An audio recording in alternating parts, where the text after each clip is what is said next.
کہاں پہ معاف کیا جائے اور کہاں پہ معاف نہ کیا جائے۔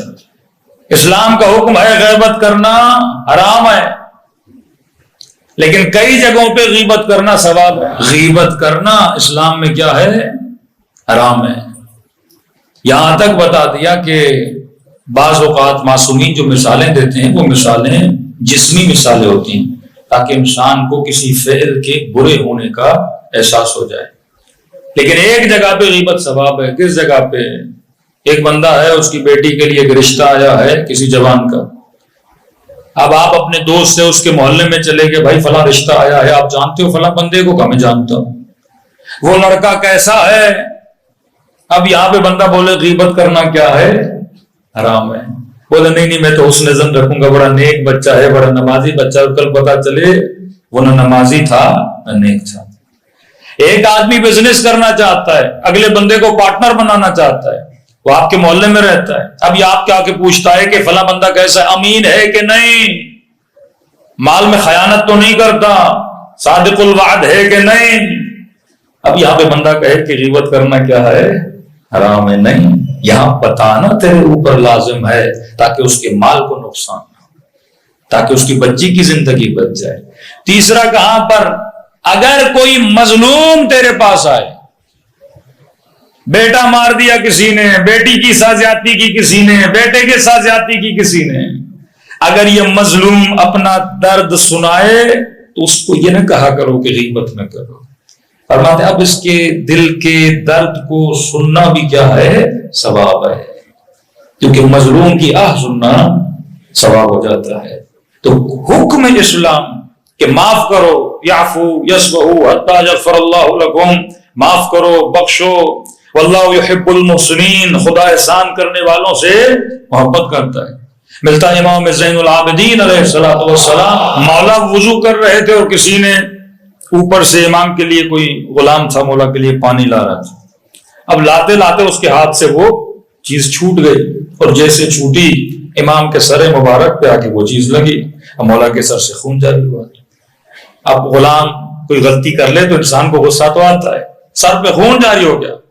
اب غلام بھی کیونکہ مکتب علی کا تھا، اسے پتا تھا کہ اہل بیت سے کلام کیسے کرنا، اس نے فوراً کہا والکاظمین الغیظ، خدا ان سے بڑا پیار کرتا ہے جو اپنے غصے کو پینے والے ہوتے ہیں۔ امام نے کہا میں نے تیری غلطی کو کیا کیا؟ معاف کیا۔ پھر کہا عافین، خدا معاف کرنے والوں کو، بخش کرنے والوں کو بہت پسند کرتا ہے۔ امام نے فرمایا کہ میں نے تجھے آزاد بھی کر دیا۔ یہ سیرت اہل بیت ہے کہ اگر تیرے اندر بخشش کا حوصلہ نہیں ہے، کسی کو معاف کرنے کا حوصلہ نہیں ہے، تو اہل بیت کا چاہنے والا کیسا ہو سکتا ہے؟ اگر کوئی تیری ذات سے بے احترامی کرے، آقا کاشف الغطاء کے واقعات میں نے کل آپ کو بتایا، چہرے پہ لعاب دہن پھینکا لیکن قبلہ نے معاف کر دیا کیونکہ ذات کی بے احترامی تھی۔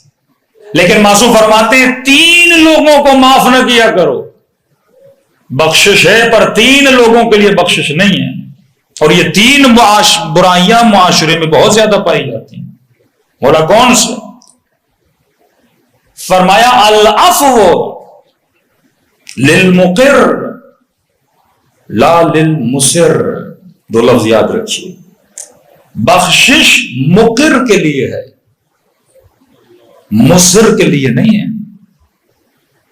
مقر کون؟ بندہ غلطی کرے آ کے معافی مانگے، اللہ کہتے ہیں معاف کرو۔ فتح مکہ کے بعد بیویوں نے معافی مانگی، اولاد نے معافی مانگی، رسول نے کہا اے حبیب ان کو کہو کہ بخش دیں۔ جنگ کربلا میں امام حسین نے اس کے پاؤں کاٹ دیے، مولا کو کہنے لگا مولا مجھے نہیں پتا تھا آپ اتنے طاقتور ہیں۔ حسین نے کہا واپس چلا جا، میں نے تجھے معاف کیا۔ معافی مانگے تو بخشو، کیونکہ مقر ہے، اقرار گناہ کرے، آپ کو آ کر بولے کہ مجھ سے خطا ہوئی، میں نے آپ کے پیسے کھائے، میں نے آپ کے ساتھ زیادتی کی، میں نے آپ کو گالی دی، میں نے آپ کی توہین کی، میں نے آپ کی غیبت کی، بندے خدا معافی مانگنے آیا ہوں، تو چھٹے ماں فرماتے معاف کرو، اگر معاف نہیں کرتے تو ہمارے شیعہ نہیں ہوں۔ لیکن لا للمصر، ایک بندہ غلطی بھی کر رہا ہے پر غلطی کا اسے احساس بھی نہیں ہے، آپ کو گالی بھی دے، آپ کی توہین بھی کرے اور بولے جو کرنا ہے کرو، میں تو کرتا رہوں گا، ایسے بندے کے لیے معافی نہیں ہے۔ معافی اس بندے کے لیے ہے جو معافی مانگے، معافی اس بندے کے لیے نہیں ہے جو اپنے گناہ پہ کیا کرے، اصرار کرے۔ جنگ بدر میں ایک شخص رسول خدا کے مقابلے میں آیا، رسول کے ساتھ جنگ لڑی، اور جیسے جنگ ختم ہوئی اس کے بعد آیا، پاؤں پکڑ لیے، اے حبیب خدا، اے رسول خدا، غلطی ہو گئی، اب آپ کے ساتھ نہیں لڑوں گا، اب دشمن اسلام نہیں بنوں گا، بس آپ مجھے معاف کر دیں، میری جان کو بخش دیں۔ نبی نے کہا ٹھیک ہے، اگر تو معافی مانگ رہا ہے معاف کر رہا ہوں، لیکن یاد رکھنا پھر غلطی نہیں کرنا۔ پھر جنگ احد ہوئی، معاف کیا، پھر جنگ احد میں آیا، پھر رسول خدا کے مقابلے میں آ کے کھڑا ہو گیا۔ اب جب اسلام کے سپاہیوں نے اسے پکڑا اور رسول کے پاس لے کر آئے، پھر سے وہی ڈرامے بازی شروع کر دی گئی۔ اے رسول خدا غلطی ہو گئی، تو رحمت للعالمین ہے، مجھے معاف کر دے۔ نبی نے کہا نہیں، تجھے منع کیا تھا مصر نہ بننا، گناہ ایک بار اللہ بھی معاف کرتا ہے، اگر تو بار بار اس خطا کو کرے گا اور پھر بار بار آ کے تو ڈرامے بازیاں کرے گا کہ میں پھر گناہ نہیں کروں گا، نبی نے کہا اسے سزا دو، کیونکہ یہ کیا ہے، مصر ہے۔ خدا اصرار کو پسند نہیں کرتا، یہ عربی اصرار ہے، اردو والا نہیں ہے۔ امام رضا علیہ الصلوۃ والسلام فرماتے ہیں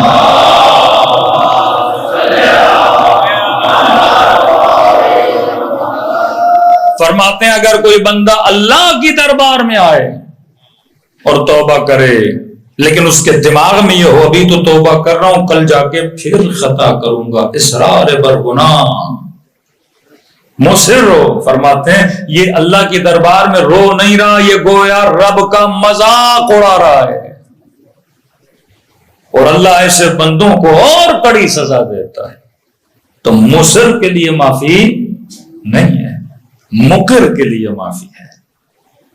قیامت کے دن آواز آئے گی نا، کہاں ہیں توبہ کرنے والے، کہاں ہیں رب کے دربار میں رونے والے۔ توبہ بھی دو طرح کی، قابل قبول توبہ توبۃ النصوح ہے، اور مقر تھا، مصر نہیں تھا۔ اگر گناہ کا احساس ہوا، آ کر حسین کے سامنے اعلان خطا کرو، پھر دیکھو اہل بیت تجھے کیسے معاف کرتے ہیں۔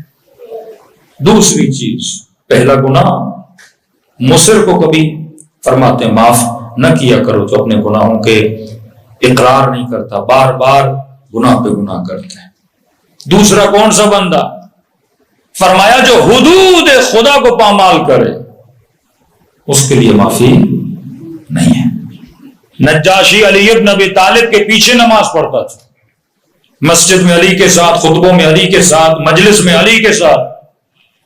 ایک دن رات کو گزر رہا تھا گلی سے، اور اس کے چند دوست تھے، انہوں نے کہا چلو، اس نے کہا نہیں، تم لوگوں کے کام اعمال اچھے نہیں ہیں، میں تمہارے ساتھ نہیں چلوں گا۔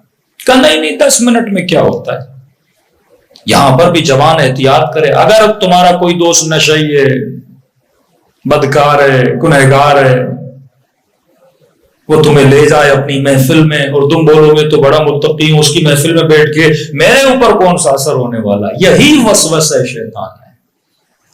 وہ کم سے شروع کرتا ہے پر کم پہ کبھی راضی نہیں ہوتا۔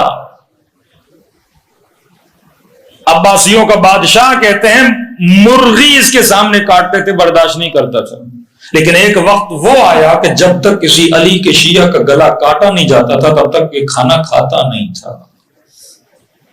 وہ کم سے شروع کرتا ہے پر زیادہ تک تجھے لے کر جاتا ہے۔ اس نے یہی غلطی کی، دوستوں نے کہا چلو، اس کے دوست شرابی تھے،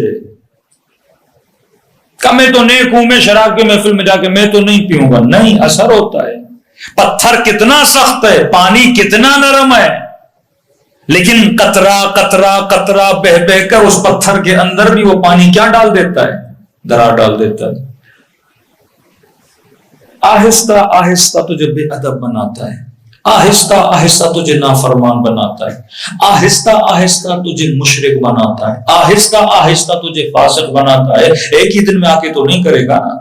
شمر ایک دن کی کہانی نہیں ہے، یزید ایک دن کی کہانی نہیں ہے، ان کی پوری لمبی ہسٹری ہے جس میں کھانے کا اثر ہے، تربیت کا اثر ہے، نطفے کا اثر ہے، ہر شے کا اثر ہے۔ تمہاری یہ سارے اسباب عالم جب مل جاتے ہیں پھر انسان کچھ کرتا ہے۔ ایک دن میں کوئی برا نہیں بنتا، آہستہ آہستہ یہ بھی دوستوں کے ساتھ چلا گیا. جانے کے بعد شراب کی محفل تھی, بیٹھا بیٹھا کا تھوڑا پی لے, تھوڑے سے کیا ہوتا ہے, تھوڑے سے کیا ہوتا ہے, پیتا کیا مست ہو گیا. ان کے گھر سے نکلا, شہر کی گلیوں میں آیا اور غلط غلط باتیں کرنے لگا. لوگوں نے پکڑا, علی بن ابی طالب کی خدمت میں لے کر آئے کہ یا علی, اس نے شراب پی ہے. اور جب علی کے سامنے آیا, مولا معاف کریے غلطی ہو گئی, دوستوں کے اندر چلا گیا تھا. مولا علی کے جتنے اطرافی تھے انہوں نے کہا بھی علی معاف کر دیں, اپنا ہے, غلطی کی ہے, اپنا ہے, معافی مانگ رہے ہیں. امام فرماتے ہیں نہیں, حدود الہی کو جو پامال کرتا ہے علی کی دربار میں اس کے لیے معافی نہیں ہے. آج میں نے اسے معاف کیا تو لوگ کیا بولیں گے, علی اپنوں کو معاف کر رہے ہیں اور ہمیں تازیانے مار رہے ہیں. کہ یہ عدل علی کے خلاف ہے جو اللہ کی حدود کو کروس کرے. غیرت معصومین غیور ہیں. غیرت صرف ناموسی غیرت نہیں ہوتی کہ بندہ بیوی پہ بہن پہ غیرت کرے, پر دینی غیرت نہ ہو. دینی غیرت, ملی غیرت, عقیدتی غیرت, یہ ساری غیرتیں جب ملتی ہیں تو انسان کا ایمان کامل ہوتا ہے. حدود الہی کو امام نے جاری کیا, اسے کوڑے لگائے گئے. اور یہ وہ شیعہ تھا کہ علی کے کوڑے لگنے کے بعد جیسے اگلا دن ہوا تو اس نے کہا کہ علی نے میری بے عزتی کر دی اتنے لوگوں میں, کیا ہوتا علی مجھے معاف کر دیتے. اور علی کی عدالت کو برداشت نہ کر کے سیدھا کہاں چلا گیا, امیر شام کے پاس چلا گیا. دوسری طرف ایک محب کا واقعہ سنیے. حبشی غلام ہے, چوری کی اس نے, علی کے پاس لایا گیا. اب گواہ کوئی نہیں. امیر المومنین نے کہا غلام کیا تم نے چوری کی ہے؟ اس نے کہا جی مولا. امام نے کہا دیکھ اقرار کرے گا تو سزا دینی پڑے گی. عاشق علی ہے. کہا مولا کوئی بات نہیں, سزا بھی تو آپ کے ہاتھوں سے ملے گی, مجھے وہ بھی قبول ہے. چوری کی ہے, 3 مرتبہ اقرار کیا, جی میرے مولا چوری کی ہے. امام نے کہا انگلیاں آگے لاؤ, اور علی نے اپنی تلوار سے اس کی انگلیوں کو کاٹ دیا. انگلیاں ہاتھ میں لے کے بازار کی طرف روانہ ہو گیا. ایک منافق نے جب یہ منظر دیکھا اس نے کہا بہترین وقت ہے علی کے محب کو چڑھانے کا. جیسے بیچارہ بازار میں جا رہا تھا کہ تو علی کے بڑے قصیدے پڑھتا تھا, تو علی کی بڑی تعریفیں کرتا تھا, یہ کیسا تیرا مولا ہے جس کی تو مدح کرتا ہے, قصیدے پڑھتا ہے, اسی علی نے تیری انگلیاں کاٹ لی. اس نے جیسے دیکھا کہ یہ اس بات پہ مجھے بار بار تنگ کر رہا ہے کہ علی نے تیری انگلیاں کاٹی, علی نے تیری انگلیاں کاٹی, تو علی کے قصیدے پڑھتا تھا, یہ چاہتا تھا کہ میں اسے اتنا ورغلاؤں کہ یہ علی کے خلاف بات کرنے لگے. لیکن جتنا اس نے اسے غصہ دلایا, یہ بڑے بازار میں کھڑا ہوا اور علی ابن ابی طالب کے فضائل پڑھنا اس نے شروع کر دیے. کہا میرا امام وہ ہے, اس کی عدالت کا معیار یہ ہے کہ وہ جب عدالت نافذ کرنے پر آتا ہے تو یہ نہیں دیکھتا یہ اپنا ہے یا غیر ہے. جب اس نے فضائل پڑھے, اب یہاں اس کی دال نہیں گلی, یہ دوڑا پھر علی کے پاس گیا. مولا مسجد میں بھی بیٹھے تھے. کہ یا علی عجیب بندہ ہے, تو نے انگلیاں کاٹی ہے اور تیری تعریفیں کیے جا رہا ہے. امام نے کہا کیا میرے قصیدے پڑھ رہا ہے؟ کہا یا علی تیرے قصیدے پڑھ رہا ہے. حبیب ابن مظاہر کو بی بی زینب نے کہا بھیا حبیب, ہور کو بی بی زینب نے کہا کہ بھیا ہور. حبیب بازار میں جا رہے ہیں, نگاہ مسلم ابن اسجا پہ پڑی. مسلم کہاں جا رہے ہو؟ کہا حبیب بوڑھا ہو گیا ہوں, رنگ لینے جا رہا ہوں تاکہ داڑھی کو لگاؤں, تھوڑا جوان لگوں. حبیب نے کہا کہ مسلم ایسی جگہ پہ لے جاؤں جہاں پہ اپنی داڑھی کو خون کا رنگ کرے, نہ مٹنے والا رنگ جو تجھے ہمیشہ جوان کرتے. مسلم کا ہاتھ پکڑا, کہاں لے گئے؟ کربلا لے گئے. یزید ابن سمیت بصرے کا رہنے والا, 2 بیٹے عبداللہ عبید اللہ, نام یزید ہے, کام علی والے ہیں. سیرت علی, اصل علی ابن ابی طالب. کربلا میں 3 سے 4 یزید نامی ہیں جو شہید ہوئے ہیں. 2 بیٹے بھی لیے, خود بھی کیا, 7 لوگ اس نے جمع کیے اور امام حسین کی مدد کے لیے کربلا پہنچا. اور جب مولا کے پاس آئے توبہ کر کے تو امام حسین نے کہا بھیا اور. سیدہ زینب نے کہا بھیا اور. اب سن اس غلام کا واقعہ. جب اس نے قصیدہ پڑھنا شروع کیا نا، کٹی ہوئی انگلیاں ہاتھ پہ رکھ کے، امام علی نے حسن کو کہا کہ بیٹا حسن، ہاتھی عمک الاسود، حسن اپنے چچا کو لے کر آ، جس کی انگلیاں علی نے کاٹی ہیں۔ جب یہ کردار امیر الگناہ کیا تھا نا، مقر تھا، سزا ملی، پھر بھی علی کے دامن کو نجاشی کی طرح نہیں چھوڑا۔ امام نے کہا ہاتھی عمک الاسود، اپنے چچا کو لے کر آ۔ اب یہ بیچ بازار میں رو رہا ہے، لوگ اس کا مذاق اڑا رہے ہیں کہ علی نے انگلیاں کاٹی ہیں، عجیب بندہ ہے، پھر بھی علی کی فضیلت پڑھ رہا ہے۔ امام حسن گئے، بڑے پیار سے اس کو مسجد میں لے کر آئے۔ امام نے فرمایا بھائی حق، میں کیا سن رہا ہوں، میں نے تیری انگلیاں کاٹی، پھر بھی تو علی کے فضائل پڑھ رہا ہے، ایسا کیا ہے؟ کہنے لگا مولا واللہ قد خالت حبک لحمی و دمی، خدا کی قسم اگر جسم کے ٹکڑے ٹکڑے بھی کر دو پھر بھی فضائل پڑھوں گا، کیونکہ تیری محبت میرے خون میں اور گوشت میں ملی ہوئی ہے۔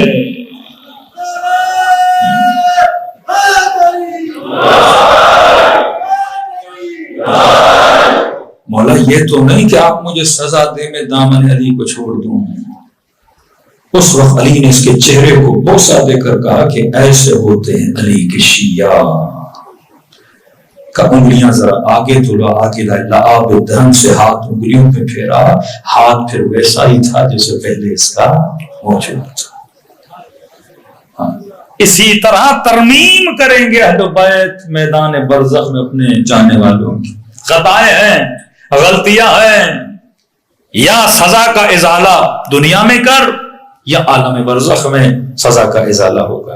تو پہلی چیز اسے کبھی معاف نہ کرنا جو مصر ہو، دوسری چیز اسے کبھی معاف نہ کرنا جو حدود پروردگار عالم کو کیا کرے، پامال کرے۔ صلوات پڑھے محمد و آل محمد۔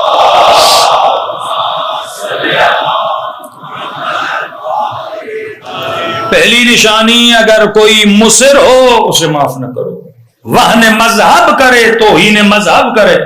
ہمارے یہاں معافی نہیں ہے توہین مذہب کی، توہین مکتب کی، فساد پھیلانے والوں کی۔ تیسری چیز فرماتے لا ينبغي للمؤمن، مومن کبھی بھی اپنے نفس کی توہین کو معاف نہ کرے۔ ایک بندہ بار بار آپ کی توہین کرے چار لوگوں کے سامنے، معافی نہیں مانگ رہا، توہین کر رہا ہے، توہین کر رہا ہے، توہین کر رہا ہے، فرمایا نہیں، یہ قابل معافی نہیں ہے۔ حدیث معصوم ہے، فرماتے مومن کبھی بھی ایک سوراخ سے دو بار ڈسا نہیں جاتا۔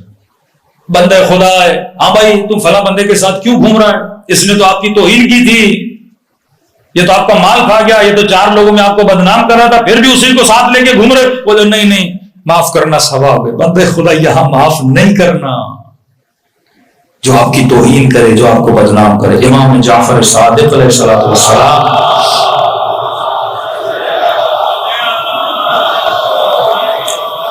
مولا کا ایک صحابی اس کو وقت کا حاکم لے گیا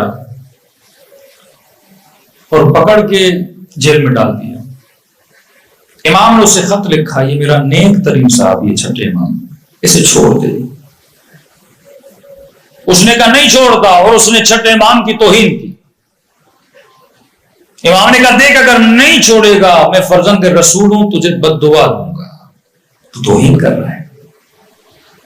کہنے لگا فرزند رسول ہیں تو ہیں، آپ ایسے بول رہے ہیں جیسے آپ کی بد دعا مجھے لگ جائے گی۔ امام خاموش رہے۔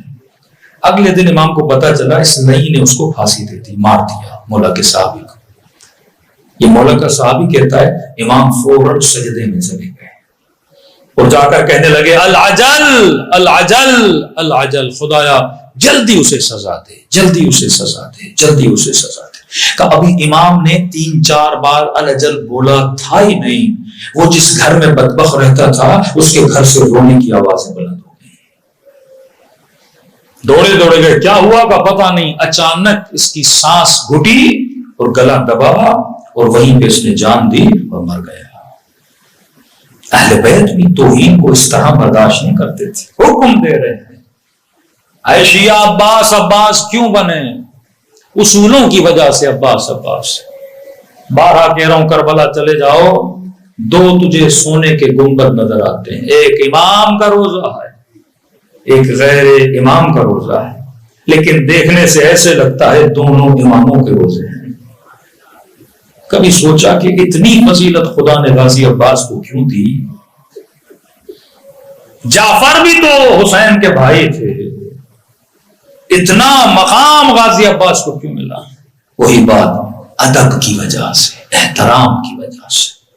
بے ادب لوگ کبھی ترقی نہیں کرتے۔